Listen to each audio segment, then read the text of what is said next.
जय हिंद साथियों। आज के वीडियो में हम लोग CTET previous year question paper से पर्यावरण के 30 महत्वपूर्ण प्रश्नों को देखेंगे और ये प्रश्न आपके 21 सितंबर 2014 को प्राथमिक स्तर के पेपर में पूछे गए थे, यानी पेपर 1 में।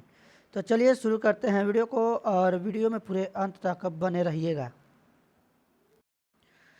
तो साथियों, पहला प्रश्न है आप सभी के स्क्रीन पर, और इसके पहले भी हमने सीटेट के प्रीवियस ईयर पेपर को देखा था, जिसमें हम लोग गणित और सीडीपी के प्रश्नों को देखे थे। आपने वह वीडियो नहीं देखा है तो एक बार हमारे चैनल पर जाकर उन सभी वीडियोज़ को देख लीजिएगा। तो चलिए देखते हैं प्रश्नों को। खेल जो हम खेलते हैं प्रकृति के शिक्षण में शिक्षार्थियों की अधिकतम भागीदारिता के लिए निम्न में से कौन सी शिक्षण युक्ति अधिक प्रभावी होगी? तो ये प्रश्न आपके 21 सितंबर 2014 के पेपर में पूछे गए हैं और इसका जो सही जवाब होगा ऑप्शन डी, शिक्षार्थियों को खेल के मैदान में ले जाना और उन्हें अलग अलग खेल खिलाना। ऑप्शन डी के साथ आंसर लगाएंगे। चलेंगे अगले प्रश्न पर, और अगला प्रश्न है आप सभी के स्क्रीन पर। और आप सभी को हम बता दें कि अगर वीडियो की क्वालिटी में कोई दिक्कत है, वीडियो साफ नहीं दिखाई दे रही है, तो आप लोग एक बार यूट्यूब की सेटिंग में जाएंगे और सेटिंग में जाने के बाद वहाँ से जो इसकी क्वालिटी है, क्वालिटी पर क्लिक करेंगे। क्वालिटी पर क्लिक करने के बाद आपको एडवांस सेटिंग दिखेगा। एडवांस सेटिंग में जाकर इसका रेजुलेशन बढ़ा लेंगे, 360 या 720 इसका रेजुलेशन कर लेंगे, आपका वीडियो साफ चलने लगेगा। तो यहाँ पर देखेंगे अगला प्रश्न है, कक्षा 3 के शिक्षार्थियों को हमारे दोस्त पक्षी प्रकरण पढ़ाते समय नलिनी नीचे दी गई पद्धति का प्रयोग करती है?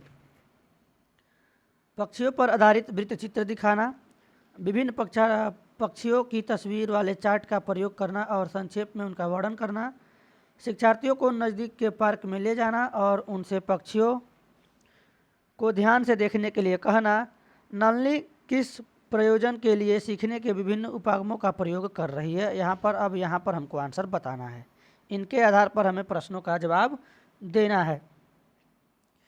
तो जो नलिनी है वह जो है कक्षा 3 के शिक्षार्थियों को हमारे दोस्त पक्षी प्रकरण पढ़ाते समय उन्हें जो है बहुबुद्धि वाले विद्यार्थियों को विभिन्न आवश्यकताओं को पूरा करती है। ऑप्शन ए इस प्रश्न का जो है सही जवाब होगा। चलेंगे अगले प्रश्न पर, और अगला प्रश्न है आप सभी के स्क्रीन पर, वृक्ष संरक्षण की अवधारणा के बारे में शिक्षार्थियों को संवेदनशील बनाने के लिए गुंजन निम्नलिखित क्रियाकलापों का आयोजन करती है। प्रत्येक शिक्षार्थियों को इस बात के लिए प्रोत्साहित करना कि वे एक एक वृक्ष को अपनाएं और उसकी देखभाल करें। वन संरक्षण पर वाद विवाद प्रतियोगिता का आयोजन करना, वृक्षों पर आधारित पोस्ट निर्माण संबंधी प्रतियोगिता का आयोजन करना, और एक और ऑप्शन है आपका, शिक्षार्थियों को कटी लकड़ियों के भंडार दिखाना। वांछित उद्देश्यों को प्राप्त करने में ऊपर दी गई गतिविधियों में से कौन सा सबसे कम प्रभावी होगा? तो सबसे कम प्रभावी पूछा गया, सबसे अधिक प्रभावी नहीं पूछा गया है। तो उसके लिए हम किस पे आंसर लगाएंगे? देखिए यहाँ पर जो बच्चे स्वयं वृक्ष लगाएंगे उसकी देखभाल करेंगे, ये तो सही है। प्रत्यक्ष रूप से अनुभव प्राप्त करेंगे, इस पे वाद विवाद करेंगे, ये भी सही है, प्रभावशाली है। और इसमें अगर बात करें वृक्षों पर आधारित पोस्टर निर्माण संबंधी प्रतियोगिता का, ये भी सही है, प्रभावी है। चौथा दिया गया शिक्षार्थियों को कटी लकड़ियों के भंडार दिखाना, ये सबसे कम प्रभावी होगा। ऑप्शन सी में चौथा ऑप्शन आपको देखने को मिलेगा, सी के साथ आंसर लगाएंगे। चलेंगे अगले प्रश्न पर, और अगला प्रश्न है आप सभी के स्क्रीन पर। आंचल अपनी कक्षा 5 में पर्यावरण अध्ययन की कक्षा में अक्सर गहन जांच पड़ताल करने और कल्पनापरक प्रश्न पूछती है। उसके द्वारा इस प्रकार करने का उद्देश्य किस में सुधार करना है? तो इसमें वह जो है किस में सुधार करना चाहती है? चिंतन कौशलों में। ऑप्शन बी इस प्रश्न का सही जवाब होगा। चलेंगे अगले प्रश्न पर। कक्षा 5 के शिक्षार्थियों को यदि यह समाप्त हो जाए, पाठ पढ़ाने के बाद शिला प्रकरण के बारे में शिक्षार्थियों की समझ के स्तर के बारे में जानने के लिए एक शिक्षण प्रशासित करती है। वह यह जानकर आश्चर्य होता है कि एक बड़ी संख्या में शिक्षार्थी संबंधित अवधारणा को नहीं समझ पाए। इसका प्रमुख कारण क्या हो सकता है? तो इसका प्रमुख कारण हो सकता है साथियों कि उसने जो है प्रकरण को पढ़ाने के लिए सही पद्धति का प्रयोग नहीं किया था। ऑप्शन डी इस प्रश्न का सही जवाब होगा। चलेंगे अगले प्रश्न पर। कक्षा 5 की पर्यावरण अध्ययन की पाठ्यपुस्तक के एक पाठ में सर्वेक्षण और लेखन पर एक भाग का मुख्य उद्देश्य है। तो इसका जो है मुख्य उद्देश्य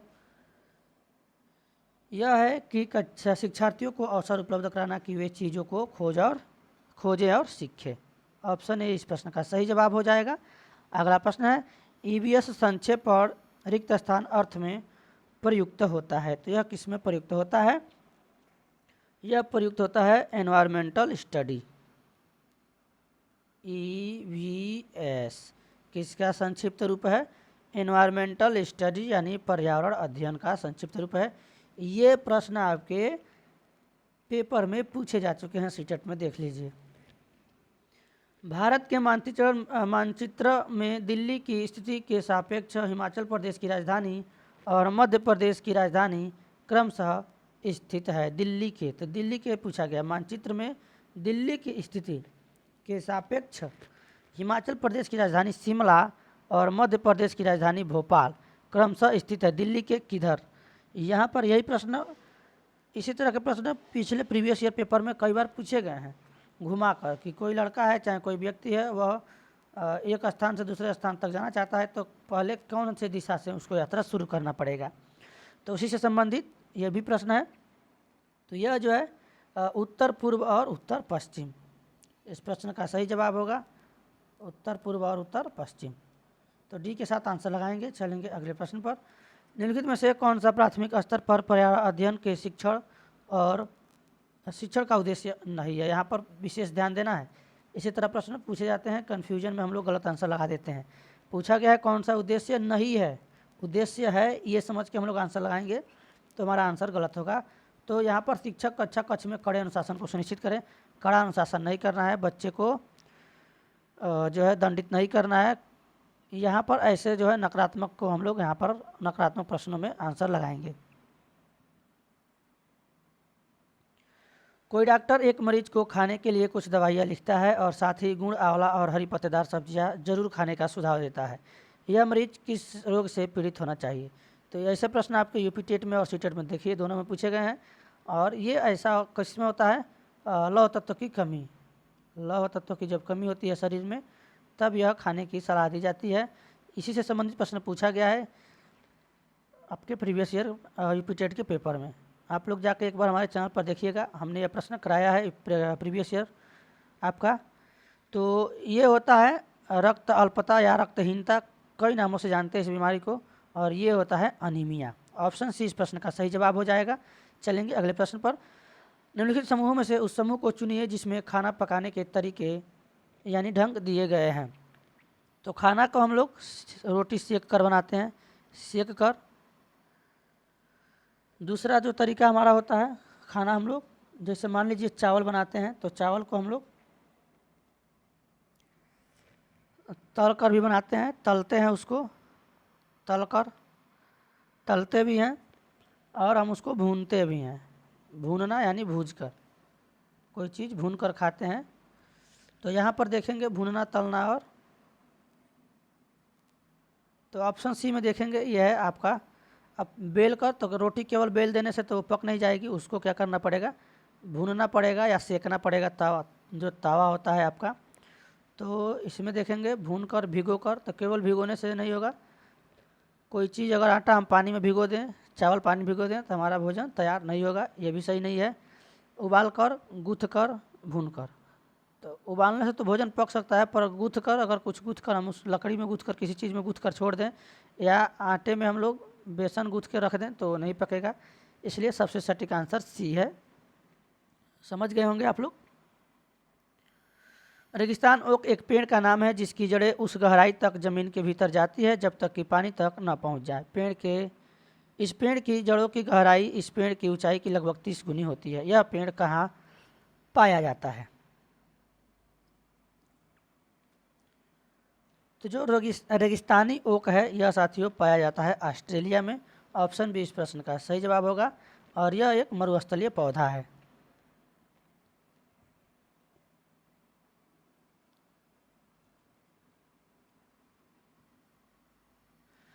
अगला प्रश्न है माउंट एवरेस्ट के बारे में सही कथन चुनिए।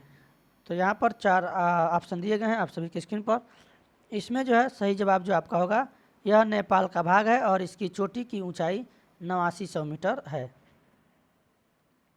ऑप्शन ए के साथ आंसर लगाएंगे। चलेंगे अगले प्रश्न पर, बाकी सभी ये जो गलत है।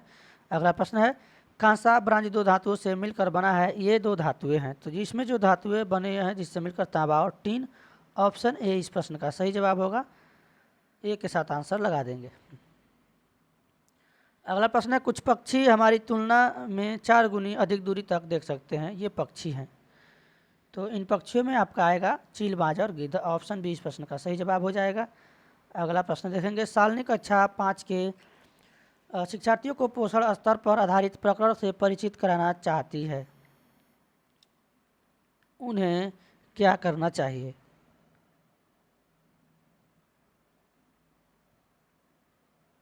तो साथियों उन्हें जो है शिक्षार्थियों से कहना चाहिए कि वे अपने अपने टिफिन बॉक्स खोलें और उसके तत्वों का अवलोकन करें और उनके बाद उनकी व्याख्या करनी चाहिए। ये सबसे सही सटीक आंसर है, ऑप्शन सी।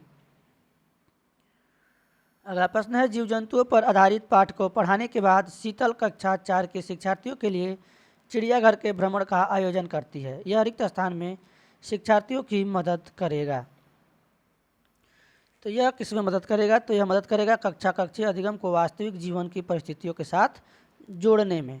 ऑप्शन बी इस प्रश्न का सही जवाब होगा। चलेंगे अगले प्रश्न पर, और अगला प्रश्न है नीचे दिए गया पैराग्राफ पढ़िए जिसके गांव के एक छात्र ने अपने घर के विषय में लिखा है।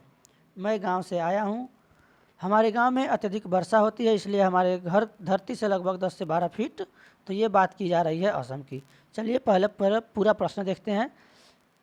3.5 मीटर ऊंचे बने होते हैं, इन्हें मजबूत बांस के खंभों पर बनाया जाता है और यह घर अंदर से भी लकड़ी के बने होते हैं। तो यह बात की जा रही है असम की, असम राज्य की। कमेंट बॉक्स में आप लोग बताएंगे असम की राजधानी क्या है। क्या असम की राजधानी दिसपुर है? आप लोग कमेंट बॉक्स में एक बार जरूर बताएंगे। उत्तराखंड की राजधानी है देहरादून, और आंध्र प्रदेश की राजधानी आप लोग बताएंगे, और तमिलनाडु की। कमेंट बॉक्स में आप लोग जरूर बताएंगे। अगला प्रश्न निम्न में से कौन सा पर्यावरण की कक्षा में रूपात्मक आकलन की समुचित कार्य नहीं है? तो प्रश्न को बिल्कुल ध्यान से पढ़ना है। यहाँ पे पूछा गया है कौन सा नहीं है। अगर हम लोग है जानकर लगा देंगे तो सकारात्मक आंसर लगा देंगे। इसके हिसाब से हमको नेगेटिव जो नेगेटिव टैग वाला ऑप्शन है उसको आंसर लगाना है। तो इसमें देखेंगे जल प्रदूषण की कहानियों के बारे में चर्चा करना, ये जो है समुचित कार्य नहीं है। ऑप्शन सी इस प्रश्न का सही जवाब होगा। चलेंगे अगले प्रश्न पर। निम्नलिखित पक्षियों में से कौन सा काफ़ी हद तक अपनी गर्दन को पीछे घुमा सकता है? तो काफ़ी हद तक जो अपनी गर्दन को पीछे घुमा सकता है वह है उल्लू। ऑप्शन ए इस प्रश्न का सही होगा। एक प्रश्न और सीटेट में पूछा गया था, वो भी हम आपको कराएंगे आगे प्रीवियस ईयर पेपर में। तो कौन सी पक्षी है जो अपना जो गर्दन है झटके से ऊपर नीचे करती है? मैना से संबंधित वह प्रश्न था, बहुत लोगों ने उसको गलत किया था। वही प्रश्न आपको यहाँ पर देखने को मिलेगा, पक्षियों से संबंधित प्रश्न है।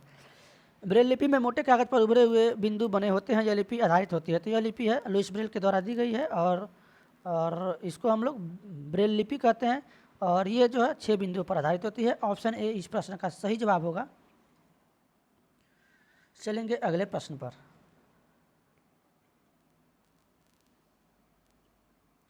और इसके बारे में थोड़ा सा और जान लेते हैं कि इस लिपि का आविष्कार कब हुआ था। ये तो आप लोगों ने जान लिया कि लुइस ब्रेल ने दिया था, और ये आया था 1821 में इसका आविष्कार किया गया था। और ये जो लुइस ब्रेल थे यह कहाँ के रहने वाले थे? फ्रांस के रहने वाले थे, फ्रांसीसी। ये महत्वपूर्ण है आप सभी के लिए, हो सकता है इस पर प्रश्न आप सभी के एग्जाम में देखने को मिल सकता है। दृष्टिबाधित बच्चों के लिए उन्होंने यह ब्रेल लिपि का आविष्कार उन्होंने किया। अगला प्रश्न है हमारे देश के नीचे दिए गए किस भाग में खाने की चीज़ें जैसे टैपियोका, नारियल को लोग अपने घर के आंगन में उगाते हैं और उन्हें इनसे बने खाने का स्वाद बहुत अच्छा लगता है। तो ये टैपिकोआ टैपिकोआ टैपियोका टैपियोका है, टैपिकोआ नहीं है, टैपियोका है। टैपियोका ये बात की जा रही है गोवा की। ऑप्शन बी इस प्रश्न का सही होगा। चलेंगे अगले प्रश्न पर। कक्षा 5 के शिक्षार्थियों में जिज्ञासा जागृत करने का निम्न में से सबसे प्रभावी तरीका है। तो सबसे प्रभावी जो तरीका होगा इसमें आपका गहन जांचपरक और कल्पनात्मक प्रश्न पूछना। ऑप्शन सी इस प्रश्न का सही जवाब होगा। अगला प्रश्न देखेंगे। अगला प्रश्न है आप सभी के स्क्रीन पर। हरप्रीत अपने शिक्षार्थियों को यह सुझाव देना चाहती है कि पर्यावरण संरक्षण के लिए किस प्रकार एक व्यक्ति सबसे अच्छे संभावित तरीके से अपना योगदान दे सकता है। उनका सबसे बेहतर सुझाव हो सकता है। तो सबसे बेहतर जो सुझाव होगा, आने जाने के लिए सार्वजनिक साधनों का प्रयोग करना। ऑप्शन डी इस प्रश्न का सही जवाब होगा। चलेंगे अगले प्रश्न पर। रश्मि को यह सिखाया जाता है कि वह प्रश्न पत्र बनाते समय चरणों का अनुपालन करे। यानी एक प्रश्न पत्र बनाते समय किस प्रकार के चरणों का अनुपालन किया जाता है, उसका सही क्रम यहाँ पर बताना है। प्रश्न लिखना, रूपरेखा डिजाइन तैयार करना, प्रश्न का पत्र का संपादन करना या फिर ब्लूप्रिंट तैयार करना। तो ये भी प्रश्न लग रहा है रिपीट हुआ है, पेपर में 2-2 बार पूछा गया है। तो सबसे पहले इसमें क्या होता है, इसका जो क्रम होता है, सबसे पहले रूपरेखा यानी उसका डिजाइन तैयार किया जाएगा। तो पहले आएगा दूसरा ऑप्शन। रूपरेखा डिजाइन तैयार करने के बाद उसका जो है ब्लूप्रिंट तैयार किया जाता है, यानी चौथा ऑप्शन आएगा। ब्लूप्रिंट तैयार करने के बाद प्रश्न को लिखा जाता है और प्रश्न पत्र को लिखने के बाद प्रश्न पत्र का संपादन अंत में किया जाता है। तो ये रहा क्रम। सबसे पहले क्या करेंगे हम लोग, रूपरेखा यानी डिजाइन तैयार करेंगे। रूपरेखा तैयार करने के बाद से पुनः हमको क्या करना है, ब्लूप्रिंट का निर्माण करना है। ब्लूप्रिंट का निर्माण करेंगे। उसके बाद से जो है हम प्रश्न लिखना प्रारंभ करेंगे और प्रश्न लिखने के बाद हम प्रश्न पत्र का अंत में संपादन करेंगे, यानी इसका संपादन होगा। तो ऑप्शन ए इस प्रश्न का सही जवाब हो जाएगा। चलेंगे अगले प्रश्न पर और अगला प्रश्न है आप सभी के स्क्रीन पर। हाथियों के विषय में नीचे दिया गया कौन सा कथन सही है। तो हाथियों से संबंधित हम लोग प्रीवियस ईयर में प्रश्न एक बार देखे थे। आप लोग एक बार पहले वाला वीडियो देख लीजिएगा, एक बार ये प्रश्न पूछा गया है। तो इसमें जो है 3 महीने के हाथी के बच्चे का भार सामान्यतः लगभग 2 क्विंटल होता है, यानी 200 केजी। तो आंसर यहाँ पर ऑप्शन ए सही होगा। चलेंगे अगले प्रश्न पर। अगला प्रश्न है, यदि 1 महीने के लिए बिजली न हो तो हमारा जीवन किस प्रकार प्रभावित होगा। इस प्रश्न को पूछने का उद्देश्य क्या है। तो साथियों, इस प्रश्न को पूछने का उद्देश्य ये है कि आप जो है यदि 1 महीने के लिए बिजली न आए तो हमारा जो जीवन है किस प्रकार से प्रभावित होगा, किस प्रकार से आपका जीवन प्रभावित होगा। इसका उद्देश्य यही है कि विद्यार्थियों को बिजली न आने की परिस्थिति का आकलन कराना, यानी यहाँ पर शिक्षार्थियों को कल्पनापरक और चिंतापरक कौशलों का विकास करना। जब आप उस पर चिंतन करेंगे, उसका आकलन करेंगे, तो आपके अंदर कल्पनापरक और चिंतनपरक कौशलों का विकास होगा। तो यहाँ पर बी वाला ऑप्शन सही हो जाएगा। तो बी के साथ आंसर लगा देंगे। चलेंगे अगले प्रश्न पर। बिहार राज्य के लोगों के लिए मधुमक्खी पालन शुरू करने का सबसे अच्छा अवधि कौन सी है। तो ये जो अवधि होती है मधुमक्खी पालन की, अक्टूबर से दिसंबर, और ये अक्टूबर भी चल रहा है, अक्टूबर का महीना भी है अक्टूबर। और अभी आप लोगों ने 2 अक्टूबर को गांधी जयंती भी मनाया है। हमारे देश के राष्ट्रपिता महात्मा गांधी जी का जन्मदिन 2 अक्टूबर को अभी मनाया गया है। और इनका एक सपना था स्वच्छ भारत अभियान जो अब चलाया था, यानी स्वच्छ भारत मिशन। 1 तारीख को आप लोगों ने देखा कि सभी विद्यालय, जो रविवार को आदेश आया था कि सभी विद्यालय पर लोग जाएंगे और जो बच्चों की जागरूकता अभियान, बच्चों को लेकर फेरी लगाएंगे, यानी जागरूकता फैलाएंगे। चलिए देखते हैं अगले प्रश्न को। कोई रेलगाड़ी गांधीधाम से 16 जुलाई 2014 का प्रातः 5:15 पर छोड़कर 18 जुलाई 2014 को प्रातः 4:45 पर नागरकोइल स्टेशन पर पहुंचती है। रेलगाड़ी द्वारा चली गई दूरी 2649 किलोमीटर है। तो इस रेलगाड़ी की औसत चाल किलोमीटर प्रति घंटा में लगभग है। तो ये रेलगाड़ी से संबंधित प्रश्न है। देखिए यहाँ पर पर्यावरण यानी ईवीएस में, इन्वायरमेंटल स्टडी में आपका गणित का भी एक सवाल आया हुआ है। तो सबसे पहले रेलगाड़ी की जो औसत चाल है देखना है, क्या है औसत चाल यहाँ पर बताना है। तो इसमें कुल लगने वाला जो समय है देखेंगे, समय इसका निकालना पड़ेगा। कुल समय कितना है? 16 जुलाई को चलती है 2014 को 5 बजे से, और 5 बजे से चल के 4:45 पे पहुंचती है कहाँ? नागरकोइल स्टेशन 18 को। तो जब 2 दिन का हम लोग निकालेंगे तो 2 दिन में 24 दूना कितना होता है? 48। एक दिन में 24 घंटे, 2 दिन में 48 घंटे। तो इसमें भी हम देखेंगे पूरे 48 घंटे नहीं चली है। यह जो है 47 घंटे यहाँ 15 पे चली है, और यहाँ पे कब पहुँची है? 4:45 पे। तो इसमें जो है इसका जो टोटल कुल दूरी होगा, कुल समय जो होगा, समय इसका 47 घंटे 50 मिनट होगा, और कुल दूरी इसकी दी गई है 2649 किलोमीटर। तो इसको निकालने के लिए औसत चाल बराबर होता है, सूत्र इसका फार्मूला होता है औसत चाल बराबर दूरी बट्टा समय। ये फार्मूला आप लोग लगाएंगे, और जब दूरी बट्टा समय का फार्मूला लगाएंगे तो दूरी आपका क्या हो गया? 2649, और समय हो गया आपका 47 घंटे 50 मिनट। जब इसको डिवाइड करेंगे, इससे इसको भाग देंगे, तो लगभग में आपका आंसर आएगा। इसको जब हम डिवाइड कर देंगे तो डिवाइड करने के बाद जो हमारा आंसर आएगा 55.76 घंटा, यानी लगभग में ये 56 घंटा होगा। 5 से ऊपर है, नीचे रहता तो लगभग 55 मान लेते। तो ये हमारा ऑप्शन ए में है। ऑप्शन ए इस प्रश्न का सही जवाब होगा। चलेंगे अगले प्रश्न पर।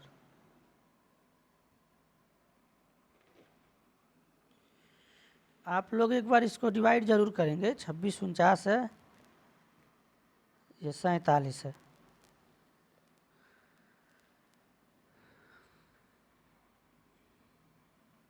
अगला प्रश्न है खेजड़ी वृक्ष के बारे में सही कथनों को चुनिए। तो ये है आपका खेजड़ी वृक्ष, और प्रश्न ऑप्शन आप सभी की स्क्रीन पर है, देखेंगे। यह वृक्ष मुख्यतः रेगिस्तानी क्षेत्रों में पाया जाता है, सही है। इसे अधिक जल की आवश्यकता होती है, ये भी सही है। यह छायादार वृक्ष है जिसकी छाया में बच्चे खेलना पसंद करते हैं, ये भी सही है। यह अपने तने में जल एकत्र करता है और लोग इसमें पतले पाइप से जल पीते हैं। तो ये ऑप्शन सही नहीं है। ऑप्शन डी इसमें सही होगा, 1, 2 और 3।